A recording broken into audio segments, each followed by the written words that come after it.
All right, welcome back to another episode of It's Debatable. Brody Talk Edition. Once again, we are talking NBA Finals. Last time we spoke, the Eastern Conference Finals was going on, and yes, my Knicks got belt to ass in Game 6 against Indiana. Uh, Not much to talk about there. A sad way to end, a relatively like Cinderella-like story season. Just the way that the Knicks played throughout the adversity, throughout the whole postseason, just all these tough games. Just to lose in six was not a good feeling, especially the way that we went out in that second half. And yeah, man. But credits to the Pacers, though. Definitely credits to the Pacers for what they've been able to achieve this postseason. Just relatively just being mostly the underdogs in majority of their postseason matchups between the Bucks, the Cavs, and the Knicks, and just showing why they're a team that should be feared in the East. Rick Carlisle has done an amazing job with this team. Definitely uses his rotations depth heavy. I seen him just go from players from one to like damn near 14 on the bench, whether he's going with guys like Thomas Bryant, Tony, whatever that dude named Tony Bradley, who else? Ben Shepherd, TJ McConnell, just bare dudes off the bench, Obi Toppin, who am I? Benedict Mathen, who had one of them games too. Jarvis Walker, like the way that he's able to use his bench in the playoffs relatively when teams, cut their lineup to maybe like a 12-man or even a 10-man rotation, that he's just been able to just do wonderful things, help the starters get some rest, even from the top part of the starters, where guys like Tyrese Halliburton and your Eastern Conference Finals MVP, Pascal Siakam, what he has been able to do it's just been like no short of like phenomenal of just the coaching job and the team effort that they put in front of them. Because at the end of the day, though, you got to be able to build that trust with your team. That if I put you out here for 10 to 12 minutes and let Tyrese get some rest or let Pascal get some rest, what are you able to contribute in return? And a lot of times in that series against the Knicks, the bench plays is what really just pushed the lead up into thinking that Tyrese can get some serious rest. He doesn't got to come in right now. Or yeah, like I said, Miles Turner could get some rest. Like Neesmith can get some rest. Like that is a deep team. One of the better offenses that we've seen in quite some time because everybody plays for each other. I don't believe there's no egos on that team. Everybody feels like they're star in their role, and that goes a long way too. And you've seen it in this postseason to where maybe one night Andrew Nembhard might not have it going, or Aaron Neesmith not have it going and they defer to somebody, and a guy like TJ McConnell could come off the bench and give you like 12 points. We've seen that in this postseason. We've seen it in Aaron Neesmith go off in this postseason. We've seen a lot of guys take turns on this Indiana team to where they have went off and they've had their game to shine. Even a guy like Benedict Mathen, who was struggling in the first couple games of this New York series, then found a groove. I believe was it game 4 and game 5. So you look at it, everybody has a chance to eat on this team, and that's a beautiful thing to look at. Man, that's what you've seen in this series against the Knicks, and now they are moving on to the finals to play the Oklahoma City Thunder. So we got one of the best offensive that we've seen in quite some time versus one of the best defensive, historically one of the best defensive, because this Oklahoma City team, they're everything that I've been raving about this season. After acquiring Alex Caruso and acquiring Isaiah Hartenstein, their defense tenacity is on another level right now. This is a team that guards you the whole court. They'll full court press you, one man full court press you. They will play the passing lanes. They will get in you. They'll block shots. They'll steal the basketball. They will make it as tough as possible for you to score. And we've seen it time and time again to where once they get it going defensively, their defense is their offense. And it's one of the most beautiful things to see in basketball because they really do say defense wins championships. And that team right now is playing championship level defense. Championship level defense, starting from top to bottom, starting from Shea Gildas to Lou Dort, J Dub, Hartenstein, Chet Holmgren, Isaiah Caruso, Casey Wallace. Like these are just everybody I'm naming that when I'm watching them, they're just really a defensive anchored team. And when you see that, that's a scary sight too, because it's like I don't have just one player that can guard. I have numerous players that can guard, and this is going to be a tough task for Indiana. And I know a lot of people have been saying sweep or maybe a gentleman's sweep. But in my opinion, I do believe this series can go maybe six. I'm just saying that because all it takes is for Indiana to get off to one good hot start. If Indiana get off to one good hot start and don't look back, I've seen times in this postseason where the Oklahoma City Thunder, once they get off to a hot, once teams get off to a hot start, it's hard for them to really get back in the game. It's hard for them. I've seen it time and time again. I've seen it in game, I believe was it, sorry, game 3 of the Minnesota Timberwolves where Anthony Edwards and the Minnesota boys, they were off and running. And once they're off and running, there's no coming back from that. I forgot which game it was in the Denver series that where once they're playing catch up, it doesn't look right. It's like everybody's out of source. Like everybody's just relying on some type of offense to get going. And if Shai Gilgeous' offense is not there to really be the anchor of what they want to do offensively, then it's kind of a struggle because I know J Dub could get it going, but there has been times where he has struggled. I know Chet Holmgren could get it going, but there's times where he struggled too as well. So all it takes is maybe 1 or 2 games to where the Indiana Pacers are off to that hot, fiery start like they usually off to where I'm looking at as, Pascal Siakam's going. Andrew Nembhard, Aaron Nesmith is hitting threes. Like they have a deep rotation too. So all it takes is one good hot start. And will they win? Will they steal a home game? I don't think it would be game 1. I think if you want to make the series last long, you got to steal game 1. But I feel like this Oklahoma City team is too locked in to lose tonight in game 1. There is no way Oklahoma City loses tonight in game 1. This is a team that the crowd is going to be rocking. This is the first final since 2012. So I know there is no possible way, that Shai Gilgeous and them boys let up. If I was a betting man, you take Shai Gilgeous 35, you take Chet Holmgren for maybe 2 blocks. You take a lot of Oklahoma City stats though, but that's not a discredit to Indiana though. But it's just like momentum's a real thing, and just the wave of momentum that this Oklahoma City team is on, the Indiana team is going to have to play a lot of serious defense. And I'm really interested to see who's going to check Shai Gilgeous-Alexander, whether it's between Nesmith or whether it's between Nembhard. Oh my God, it's not going to be an easy ask. This is not like guarding Jalen Brunson. This is not like guarding Donovan Mitchell. You're guarding the MVP of the league. And that man has been on a tear, like a 30-point game tear. So that's the matchup I want to see. Can they steal a game on the road? It would most likely have to be game 2. Unless somehow they manage to do what they did game 1 against the Knicks. But the Oklahoma City Thunder team is too good, way too good to make mistakes. They barely make mistakes, I see it. And you're going to have to work for it on defense. And I've seen this Oklahoma City team really tear teams apart with just defensively playing in their lanes, like especially a guy like Alex Caruso, who has been a pest throughout the whole year in these passing lanes. You're not going to get much. I'm looking at it right now. I'm really trying to see. I really do want to give the Pacers credit though, because you got to the finals. But at the same time, as much as I say they could steal a game or 2, they could literally get swept too. I'm just trying to put respect on their name because, in the postseason, man, for them to do what they have done, especially as the underdogs. And if you sat here and tell me that you had the Indiana Pacers making it to the NBA Finals over teams like, let's run it back, in the beginning of the season, before, all the injuries and everything happened, if you told me you had the Indiana Pacers making it in the finals over the Cleveland Cavaliers, Boston Celtics, even the Philadelphia 76ers, Milwaukee Bucks, who else? Maybe even the New York Knicks.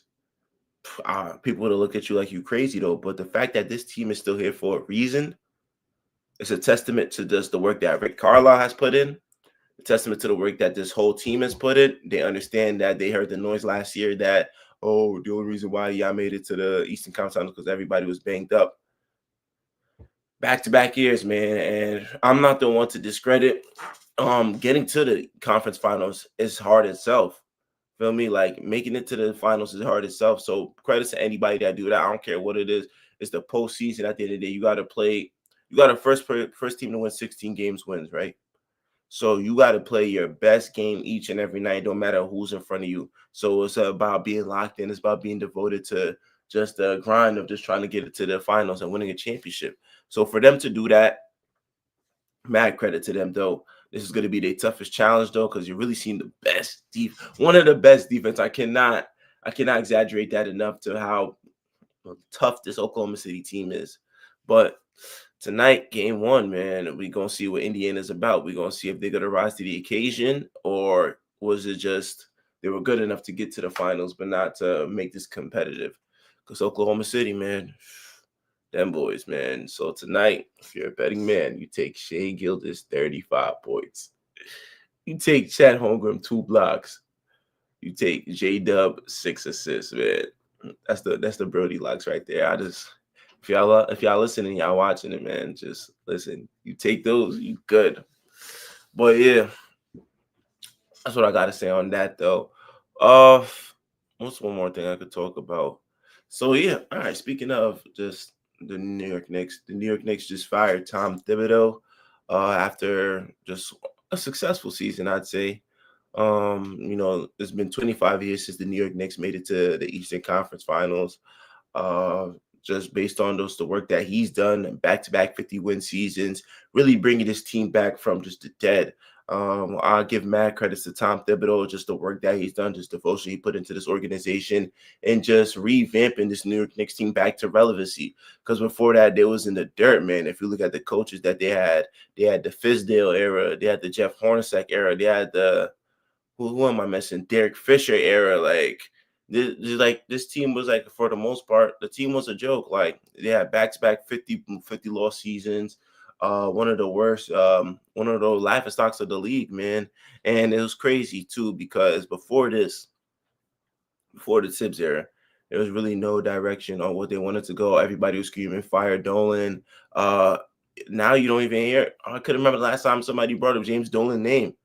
But just the work that Tom Thibodeau has done, just attention to detail, bringing back this team. I do wish that he would have used his rising stars a little bit more, because when I was watching it, I thought Emmanuel Quickly, Obi Toppin, and Quentin Grimes was going to be the future of this organization, just a cornerstone and what we wanted to do. Because just the way that I see them playing right now, developing their games personally, Obi Toppin going to the finals right now, having a hell of a game 6.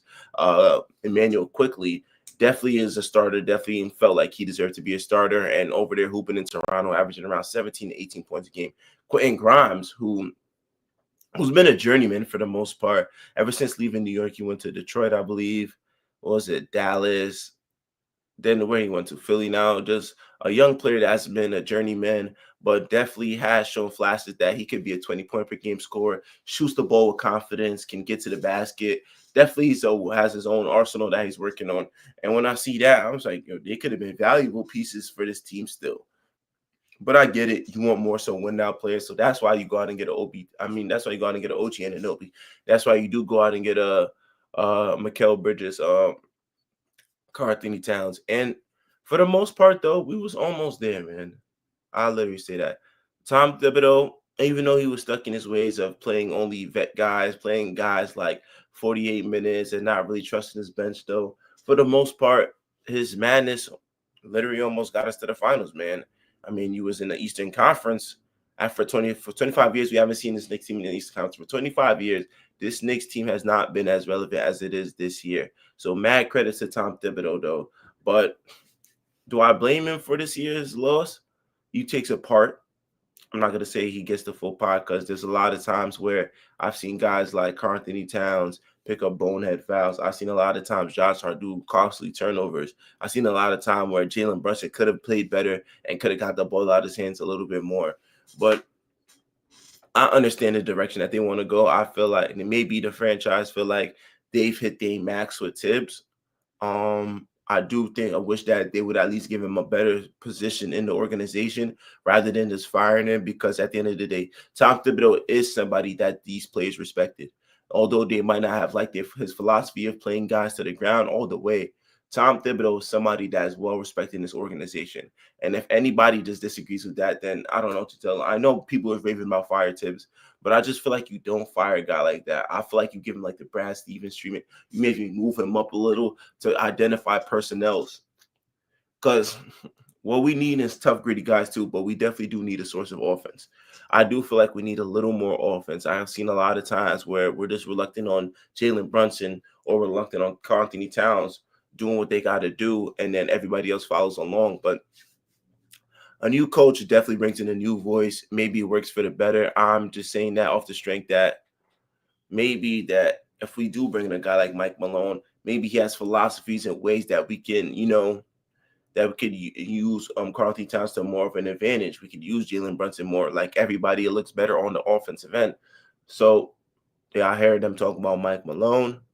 I hear some people talking about Jay Wright, college coach now coaching his boys on the New York Knicks. Hey, there's some guys talking about Jeff Van Gundy, which quite frankly, if they can build that relationship back up, Jeff Gundy is a defensive-minded coach too as well, but he does know offensive schemes. And somebody that's been watching the game and commentating the games for years, I feel like you get an advantage at that when you're doing these ESPN broadcasts and all that. You see the game in a different way that maybe some coaches don't see it as. You watch the development of basketball change throughout the years, because not only are you watching and recording on broadcast with Mark Jackson, you actually get to put your own emphasis on what is today's basketball is about and how you get the most efficient basketball played. So if I'm them, if it's not Mike Malone, I see Jeff Van Gundy being this coach for this team, just off the strength of his past history and just his basketball IQ, and just his mental grittiness with this team, mental grittiness with the Miami Heat team. I could see it. I literally could see it. I definitely think that would definitely be, if it's not Mike Malone, then Jeff Van Gundy. But yeah, but moving on to another topic too as well. We got the Phoenix Suns saga with Kevin Durant. Kevin Durant right now is on his, I believe, this is about to be his third trade in the past like 5 years. I know he went to Brooklyn, acts out of Brooklyn, went to Phoenix, and now we're in the saga to where will KD end up next? The sweepstakes should be interesting. There's a lot of teams that are interested in acquiring Kevin Durant. New York Knicks being one of them. Minnesota Timberwolves. The Spurs are going to throw a jab at it. I heard something about the Raptors maybe wanting to get on this to team him with Giannis. The Kevin Durant sweepstakes is definitely going to be one for this postseason. Because when you look at it, if you have a chance, even though KD's 37, if you have a chance to just add somebody who still could average 25 points a game, you go ahead and do that. Kevin Durant, somebody of his level of caliber, that's just a pure skilled hooper. And you see it time and time again to where he still could put up these numbers. I just feel like he has to be in the right situation. Like Kevin Durant is one of them ones too. Let's not get it confused, even though they missed the postseason. That was just a tragic team. The Phoenix Sun team, this new owner, he literally chose to fuck up everything. You got rid of cornerstone pieces in Cam Johnson and Mikal Bridges to bring in KD, which by all means you do go ahead and do that though. But you got to keep in mind that team was just a 60 wins team before that. That team before the 60 wins was in the finals and lost in game 6 to Milwaukee. You got to remember all these things though. So they had direction. Monty Williams was coach of the year. Chris Paul brought this team back to relevancy. Devin Booker was getting known as one of them superstars. DeAndre Ayton didn't look too bad too. Remember all of this from that timeline. And then look here now to where this team has the year before that got swept in the first round, and to not even making the playoffs this year. Keep all that in mind because one, they got greedy. They decided to put up 3 players that technically do the same thing. They brought in Bradley Beal. They traded Chris Paul. They got rid of DeAndre Ayton. They bring in Yusuf Nurkic. And now who are they left with? Nick Richards. This team got too greedy on the top heavy. And it's just saying now because now you got vet minimum bench players that really do little to no impact for this team. And you've seen it time and time again now to where this team is just subpar mediocre. They're on their third or fourth coach now. The future for Devin Booker has yet to be told. Bradley Beal, they really don't want nothing to do with Bradley Beal no more. And now the lowering price for Kevin Durant has devalued because now you don't have no draft capital. You don't have that. You don't have a future. You don't have money. Like you're stuck in no man's land. And that's the worst place to be because now your superstar could get agitated and request a trade. Devin Booker could literally say, I don't want to be here no more. I could request a trade. And now sorry, guys. I'm tired. Yeah. And now you're looking at it like, damn, we're stuck in no man's land. We don't really have nothing. So the best thing to do is move Kevin Durant, see as much as you can get, move Bradley Beal, and maybe start fresh or try to get him. So for the KD trade, when you're looking at a type of trade like that for your Phoenix Suns, what's the most we can get a return and still be relevant and still keep our superstar happy? If I'm them, I'm looking at Minnesota, see what I can get. Whether I get Naz Reid and Nickeil Alexander-Walker, or maybe Julius Randle. I know it's crazy to sound, but that's still another 20-point per game scorer you get on that team. I'll go there. I need something that's going to keep me both in relevancy and not in a rebuild mode where I'm rebuilding for the draft. I look at that.